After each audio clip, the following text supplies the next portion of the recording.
শিলচরের হাসপাতাল রোডে ভয়ঙ্কর অগ্নিকাণ্ড, পুড়ে ভস্মীভূত হলো ব্যবসায়িক প্রতিষ্ঠান সহ বেশ কয়েকটি বসত বাড়ি। শিলচরে হাসপাতাল রোডের দুপুর 2টা নাগাদ এক ভয়ঙ্কর অগ্নিকাণ্ডের ঘটনা সংঘটিত হয়। এই অগ্নিকাণ্ডে একটি ফার্মেসি, রঙের দোকান ও সিপিএম কার্যালয় সহ পেছনে থাকা বেশ কয়েকটি বসত বাড়ি আগুনে পুড়ে ভস্মীভূত হয়ে যায়।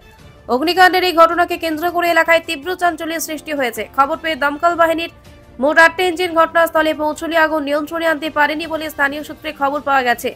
এদিকে দমকল ইঞ্জিনগুলোতে থাকা জলের পাইপ ফাটা থাকায় আগুন নেভাতে অনেক সমস্যার সৃষ্টি হয়েছে বলে জানা গেছে। বিষয়টি নিয়ে এলাকার জনগণ দমকল বাহিনীর ভূমিকায় তীব্র ক্ষোভ ব্যক্ত করে স্থানীয় প্রশাসনের দৃষ্টি আকর্ষণ করেছেন। এদিকে ভয়াবহ এই অগ্নিকাণ্ডের ফলে কয়েক কোটি টাকার ক্ষয়ক্ষতি হয়েছে বলে জানা গেছে।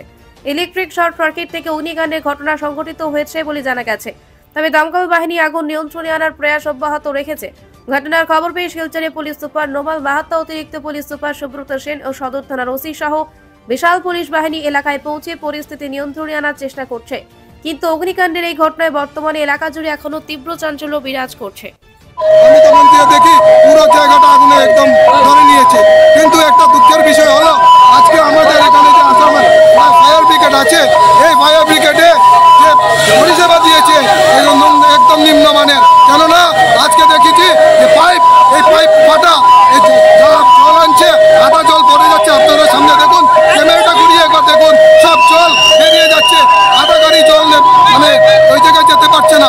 তাই এইটাই কি আমাদের প্রাপ্য নাকি? শিলচর এত বড় শিলচর, আজকে এই যে আগে যে ফায়ার ব্রিগেড ছিল সেই ফায়ার ব্রিগেডে আছে, নতুন কোনো ফায়ার ব্রিগেড আসেনি। এই করে কি চলে নাই? একটা পর একটা আগুন লাগে, কিন্তু দেখা যায় যে আজকে ফায়ার ব্রিগেডের জন্য আমাদের এই আগুনগুলো থামানো যায় না।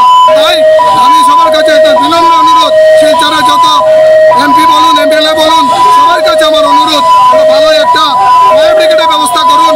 আমাদের শিলচরকে বাঁচাতে হলে এই পুরোনো ফায়ার ব্রিগেড দিয়ে। আচ্ছা, এখানে পরিবারের মানুষ এখানে পিছনে আরো একজন বয়স্ক ভদ্র মহিলা ছিলেন, ওনার ঘরের কিছু নেই, সর্বস্ব চলে গেছে, কোনো কিছু